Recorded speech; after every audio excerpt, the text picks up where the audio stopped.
Дрисла и Вардариште го отруја Скопје.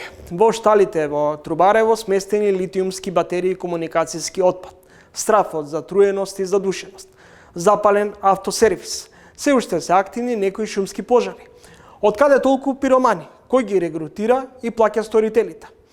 20 поранешни министри за внатрешни работи Павле Трајанов и за одбрана Лазар Еленовски. Започнуваме најпрво со екс-министерот за полиција Павле Трајанов, како искусен политичар и полицаец.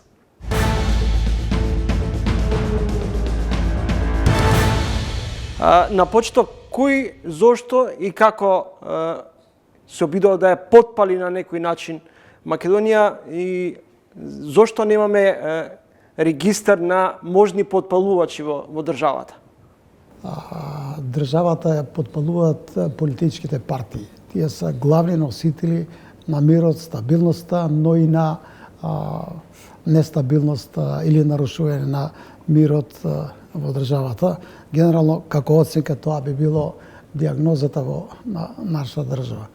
Кои се тие центри на моќ, внатрешни, па и надворешни фактори кои се обидуваат да ја дестабилизираат државата за кои предупредува премиерот? Овие информации кои што се од сензитивен карактер, значи со висок степен на доверливост, прв што ги добија тоа е председателот на владата и председателот на државата и тие располагат со такви информации.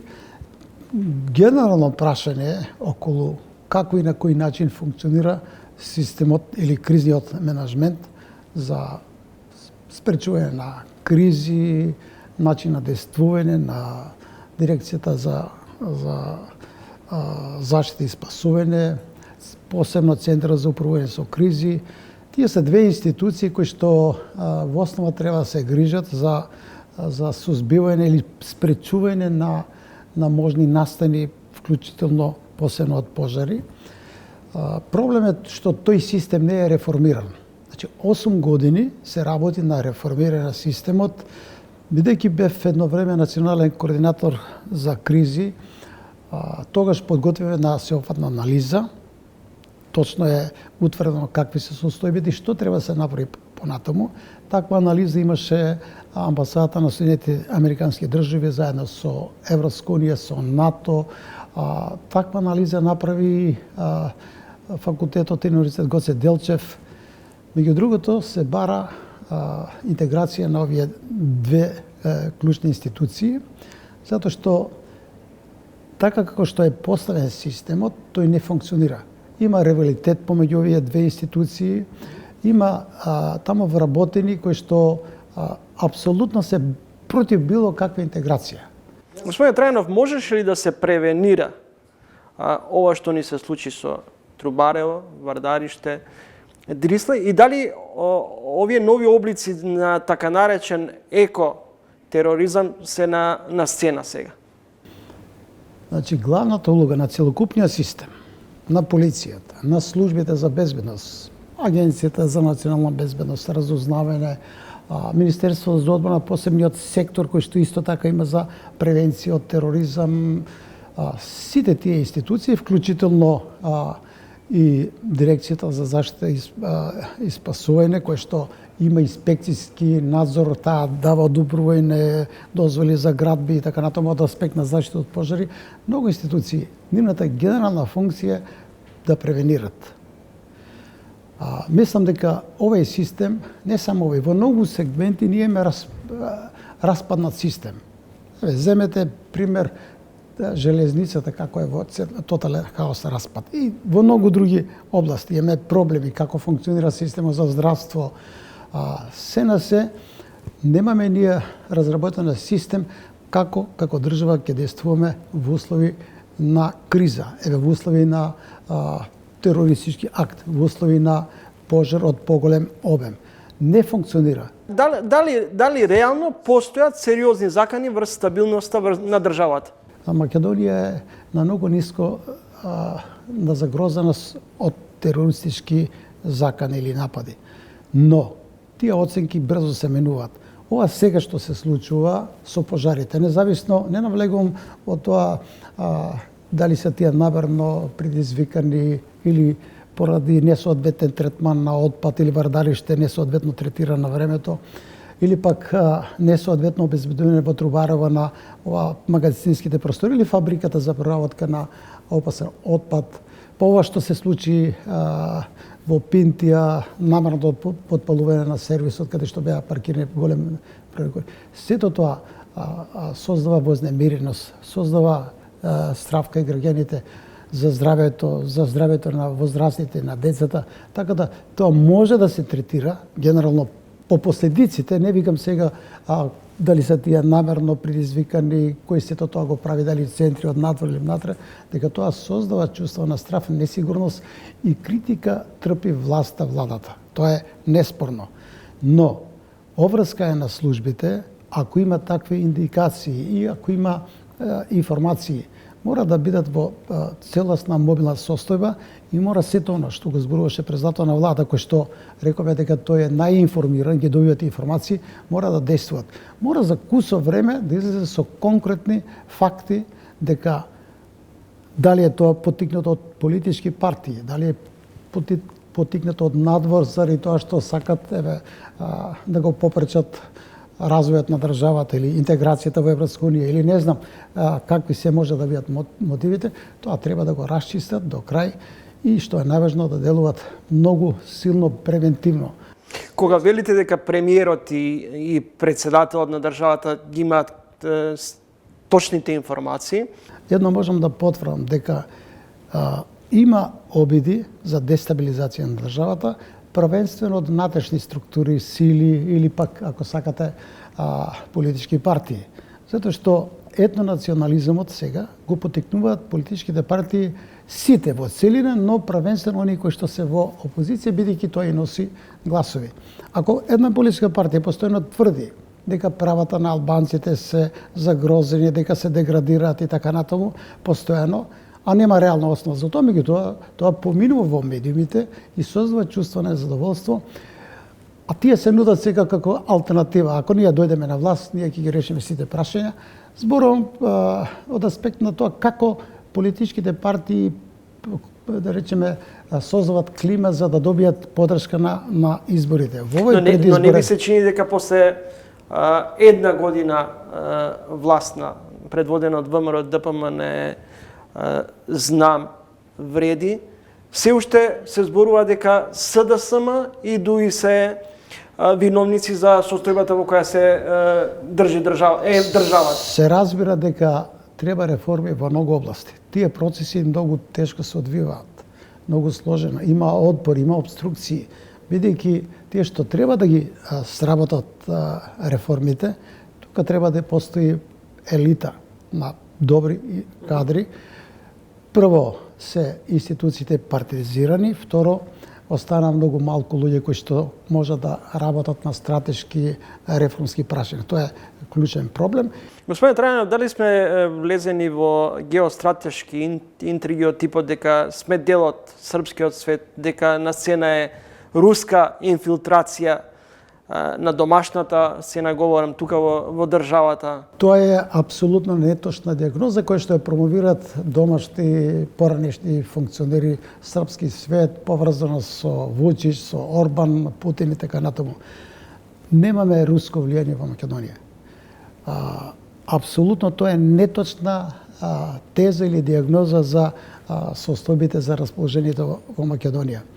Бидејќи ако вие не може да ги дефинирате внатрешните проблеми кои се носители на поттикнување на меѓуетнички судири и незадоволство, тогаш најлесно може да кажете дека доаѓаат заканите не само од Кина, од Русија, од Иран.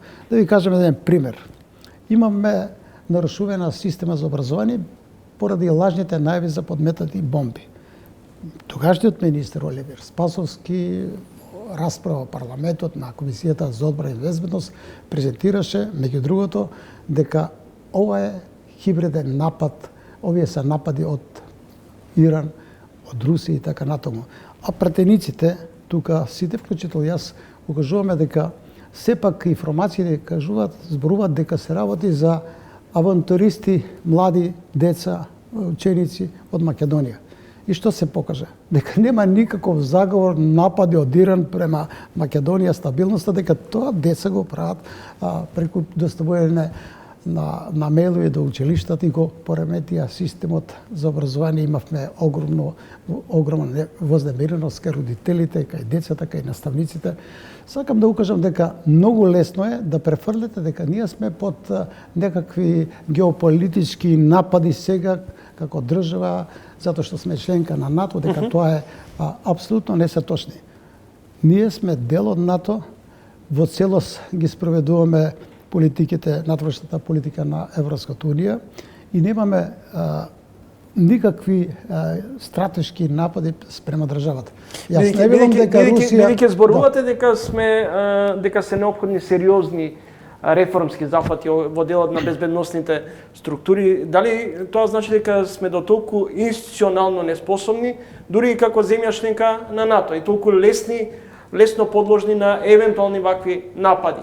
Мислам дека системот е добро поставен. Тој треба да се надоградува.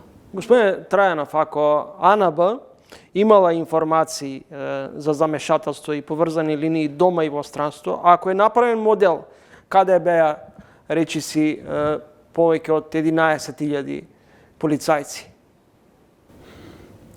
Тоа е сериозен проблем како ние сме поставени од аспект на полицијата. Значи, Европската унија и другите моќни мигрантски центри зборуваа дека ние сме полициска држава, дека не треба да има полиција на улицата. Тоа е сосве погрешен пристап. Полициска држава се прави со тајните служби кои што ги кршат, ги газат човековите права, а не со полицајцот на улица кој што може и собира информации. Второ, секоја станица имаше лаборат за вакви објекти. Ако имаме ние во Трубарево припадник на полицијата, тука некаде во близина, тој ќе имаш информации, ќе знае сите луѓе што се тука, дали има некој деликвент, дали некој се радикализирал, дали сака да направи штета на власта, на државата и така натаму, ќе имаме прави информации и ќе беше тоа што зборувате вие многу поефектна превенцијата. Се иницира драстични кривични казни за потпалувачите. Дали ова може да допринесе за да се намалат ваквите големи трагедии или се само палиативни решенија? Јас да ви кажам дека сум противник на тоа брзо и законски промени.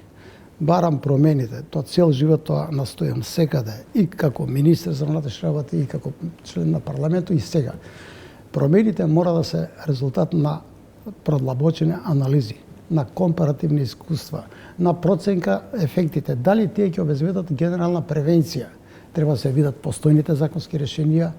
Добра е идејата, иницијативата ќе се развижи, да речеме, тој експертски, што постат експертски состав во државата, политичките партии, ќе се отвори расправа, но мислам дека многу треба да одиме предпазливо.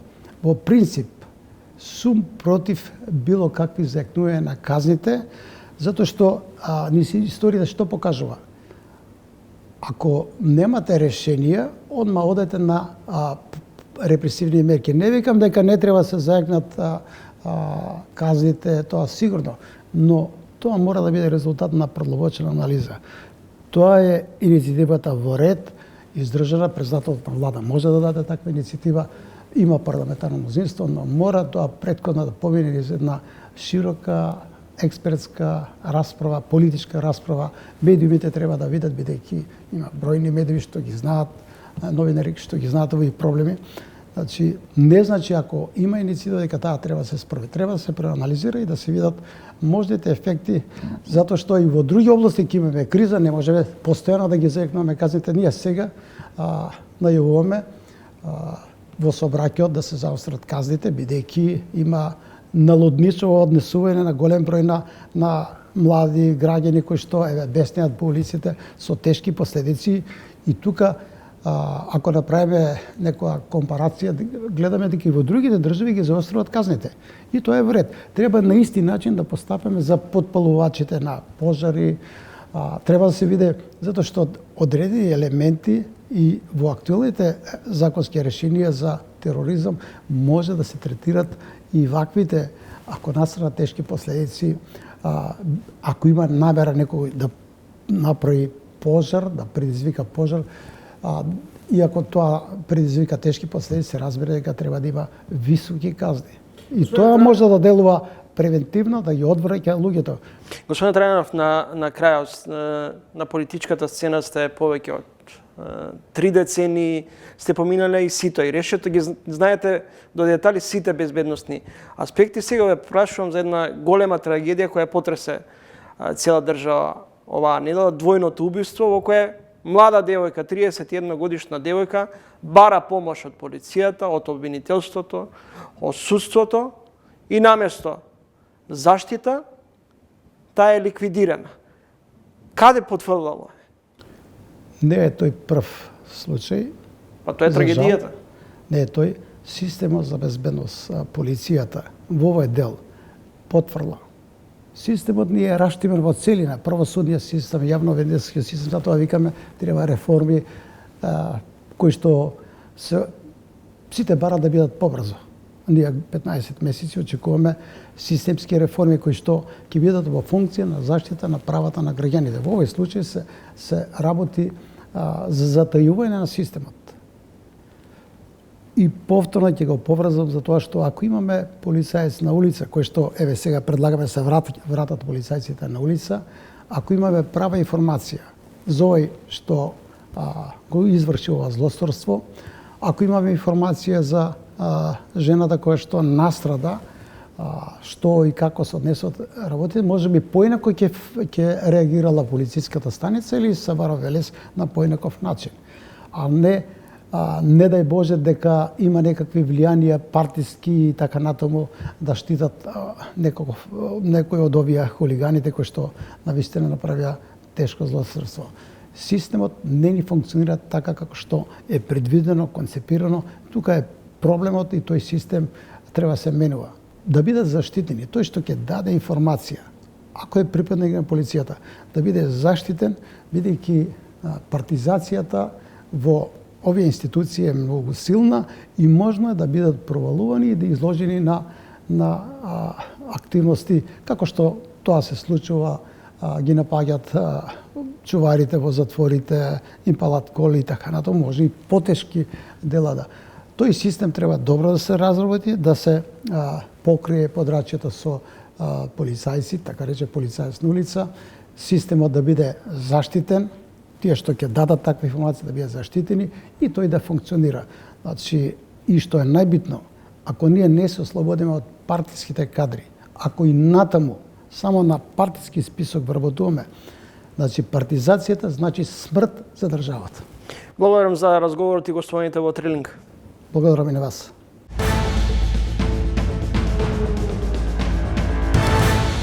Тоа што Европа се покасно се буди, тоа е проблем на Европа и мислам дека веќе овие знаци на некаква реакција, меѓутоа се уште неснаоѓање на излекување на главниот модел за иднината на Европа од страна на европјаните го гледаме сето тоа. Од друга страна, ако се сеќавате, имаше многу реакција во 2011 кога во време на претседателот Обама го направи тој така наречен пивот, историски пивот, значи свртување кон Азија и кон Пацифичкиот регион. И они, значи зборувам американците долги години, значи 15 години веќе поменуваат скоро, тоа го направиле, Европа се уште не реагирала. Тоа е многу изнасилена и пребрза изјава, која што премиерот ја даде, затоа што повлекува неколку консеквенции и во најмала рака го пали алармот во неколку институции и државни, меѓутоа од кога сме членка на НАТО, го пали алармот, претпоставувам и кај НАТО. И сега два моменти се важни. Првиот момент е дека во принцип во вакви случаи би требало да нашите безбедносни структури настапуваат превентивно. Во овој случај претпоставувам дека намерата е да се сврти вниманието кон оно што премиерот го тврди, меѓутоа се изоставува дело дека можеби ваквото тврдење ќе предизвика паника.